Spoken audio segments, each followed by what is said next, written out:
नमस्कार, आप देख रहे हैं चैनल मधुमेह सी। बीमारियों से मुक्ति के अभियान में एक कदम आगे। अक्सर ये बताया जाता है या अक्सर सुनने को मिलता है कि prevention is better than cure.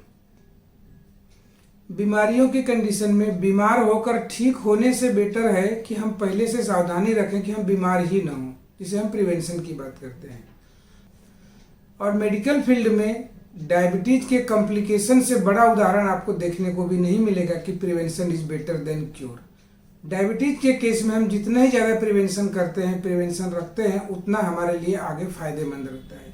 क्योंकि अक्सर आपको बताया जाता है कि डायबिटीज जब किसी को हो जाती है तो यह एक प्रोग्रेसिव डिसीज है, ये प्रोग्रेस करते रहती है। डायबिटीज होने के बाद उसके शरीर में उस मरीज को बहुत सारे अलग अलग कॉम्प्लिकेशंस भी होना स्वाभाविक है। वो कॉम्प्लिकेशन इन फ्यूचर में देखने को मिलेंगे, इसलिए उसे बोला जाता है कि डायबिटीज एक प्रोग्रेसिव डिसीज है, ये प्रोग्रेस होते रहेगी। इससे आप बीमारियों से बाहर नहीं आ पाएंगे, आप बीमारियों के ट्रैप में फंसते चले जाएंगे।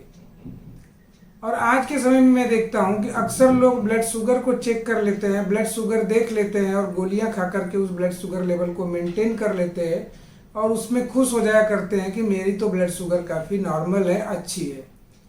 लेकिन उस ब्लड शुगर के साथ साथ में जबकि वही गोलियां आपके ब्लड शुगर को तो कंट्रोल कर रही हैं, लेकिन कहीं ना कहीं उसके कॉम्प्लिकेशंस को बढ़ा रही होती हैं।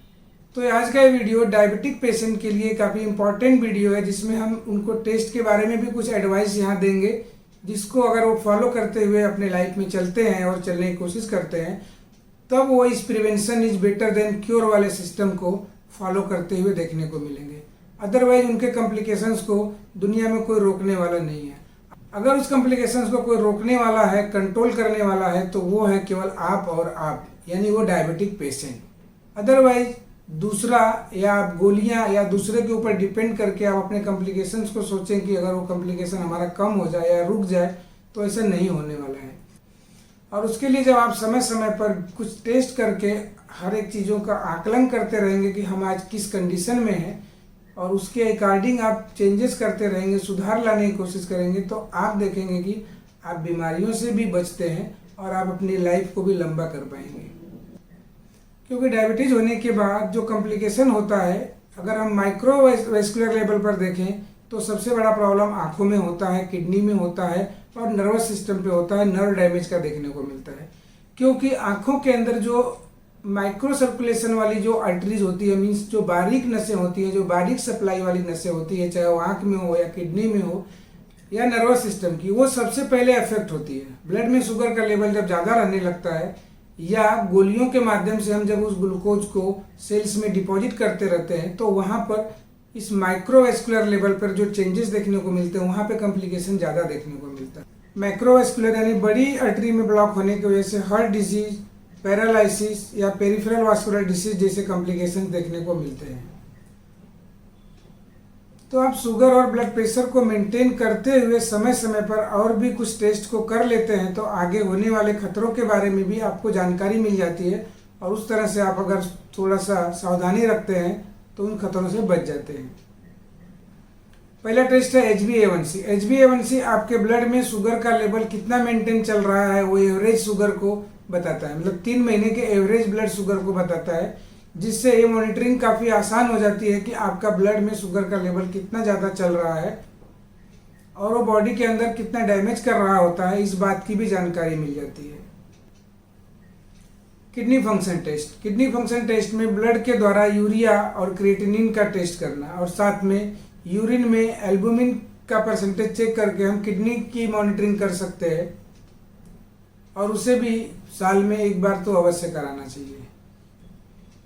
इसके बाद लिपिड प्रोफाइल, कोलेस्ट्रॉल, HDL यानी good cholesterol, LDL bad cholesterol, VLDL, triglyceride, ये सभी की मॉनिटरिंग करना है। ये लिपिड प्रोफाइल का टेस्ट करके हम आने वाले समय में हार्ट से रिलेटेड जो कुछ भी बीमारियां हैं उसके बारे में हमें जानकारी मिल जाती है और उससे हम बचने की पूरी कोशिश कर सकते हैं। LFT यानी लीवर फंक्शन टेस्ट। जब लीवर की बात आती है तो लीवर आपके शरीर में ये सेकेंड ब्रेन का काम करता है, पूरी बायोकेमिस्ट्री को यही एडजस्ट करता है। तो लीवर फंक्शन टेस्ट भी समय समय पर हमें करते रहना चाहिए और साथ में सोनोग्राफी के माध्यम से फैटी लीवर की कंडीशन तो नहीं बन रही है, उसकी भी जानकारी हमें समय समय पर करनी चाहिए। आई टेस्ट मतलब आँख की जांच। और आँख का जांच केवल चश्मे का टेस्ट नहीं है, चश्मे को टेस्ट करने की बात नहीं है, बल्कि समय समय पर आँख के पीछे वाला पर्दा यानी रेटिना उसकी जांच होनी चाहिए।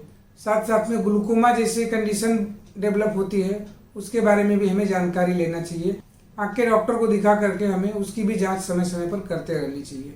फुट एग्जामिनेशन, फुट एग्जामिनेशन में आता है यानी पैरों पर अक्सर लोअर लिम्स में देखने को मिलता है कहीं छोटे मोटे घाव हो गए, अगर वो समय पर नहीं भर रहे हैं, अल्सर टाइप का हो जाता है और उसे अगर हम ध्यान नहीं देते हैं तो वो भी कभी कभी हमारे लिए काफ़ी तकलीफ देता है और एम्पुटेशन की कंडीशन आ जाती है, मतलब पैर काटने की कंडीशन आ जाती है। इसके अलावा अल्सर नहीं होने के बावजूद भी आपके पैरों में नमनेस दिख रहा है, शून्यपना जैसा दिख रहा है, झुंझुनाहट जैसी कंडीशन हो रही है या जलन हो रही है, तो उसको भी हमें समय रहते ध्यान देने की जरूरत है। इसके बाद हम लास्ट बताएंगे हार्ट से रिलेटेड, हार्ट के टेस्ट करने चाहिए। अक्सर डायबिटीज वाले पेशेंट अगर ज़्यादा दिन से डायबिटीज की कंडीशन बनी हुई है, उनको अगर सीढ़ियाँ चढ़ने में चेस्ट पेन हो रहा है या ज़्यादा दौड़ रहे हैं और दौड़ लगाने के टाइम पेन महसूस हो रही है चेस्ट में, या उनको दम लगने जैसी शिकायत आती है, अथवा चेहरे पर या पैरों में बॉडी में कहीं सूजन दिख रही होती है, तो उस कंडीशन में भी उनको कुछ नॉन इन्वेसिव टेस्ट जैसे कि ECG, TMT या इकोकार्डियोग्राफी इस तरह के टेस्ट करके ये एश्योर हो जाना चाहिए कि कहीं हम कॉम्प्लिकेशन की तरफ तो नहीं जा रहे हैं। और अक्सर लोग ये भी समझते हैं कि हम तो ठीक ठाक चल रहे हैं, हमें टेस्ट कराने की क्या ज़रूरत है, हमें तो कुछ प्रॉब्लम नहीं है, और केवल ब्लड शुगर को मेंटेन करते हुए, ब्लड शुगर को मॉनिटर करते हुए चलते हैं। तो दोस्तों यहीं पर कहीं ना कहीं आप भूल करते हो, क्योंकि अक्सर ये देखने को मिलता है कि जिस समय आपको किडनी के सिम्टम्स दिखने लगते हैं, किडनी डिसीज के सिम्टम्स देखने को मिलते हैं, आंखों के प्रॉब्लम देखने को मिलते हैं, या जिससे भी रिलेटेड प्रॉब्लम आपको हो गया, हार्ट से रिलेटेड प्रॉब्लम जब आपको सिम्टम्स देखने को मिलता है, उस समय आपके बॉडी में 80 to 90% डैमेज हो चुका रहता है, ब्लॉकेज हो चुका रहता है, प्रॉब्लम हो चुका रहता है, और उस समय आप जान जाने के बाद भी आप कुछ नहीं कर पाओगे। आप उस समय उसको ट्रीटमेंट के लिए कुछ भी करोगे, कुछ होने वाला नहीं है, आप कुछ भी नहीं उखाड़ पाओगे। जिस समय आपको ये मालूम पड़ गया कि आपकी किडनी डैमेज हो चुकी है, किडनी खराब हो चुकी है, जबकि अगर आप समय रहते अगर ध्यान देते हैं, थोड़े थोड़े चेंजेस हो रहे होते हैं और उसी समय अगर उसको पकड़ लेते हैं, तो आप काफ़ी हद तक उसको सुधार सकते हैं, उसकी लाइफ को बढ़ा सकते हैं। अदरवाइज आप केवल लास्ट स्टेज में अगर जब जाएंगे और लास्ट स्टेज में उसको समझने की कोशिश करेंगे, तो उस समय उसका कोई भी ट्रीटमेंट नहीं मिलता है, और अल्टीमेटली आप थक हार करके कहीं ना कहीं भगवान को दोषी बनाते हुए देखने को मिल जाते हैं। आप अपना दोष कभी देते ही नहीं है। इसलिए मैं बार बार अलग अलग वीडियो के माध्यम से एक एक बातों को बता करके आपको जगाने की कोशिश करते हैं कि आप जाग जाइए, आप समय रहते ध्यान दीजिए, और जिन भी चीज़ों की ज़रूरत आपको पड़े उसे मुझसे सीख करके आगे अपने लाइफ में कुछ सुधार करने की कोशिश कीजिए, कुछ इम्प्लीमेंटेशन कीजिए, अपने डाइट में चेंजेस कीजिए। और ये सब जब आप करने लगेंगे तो आप देखेंगे कि आप बीमारियां ही नहीं, बीमारियों से तो बचेंगे ही, आप अपनी लाइफ को भी बढ़ा पाएंगे।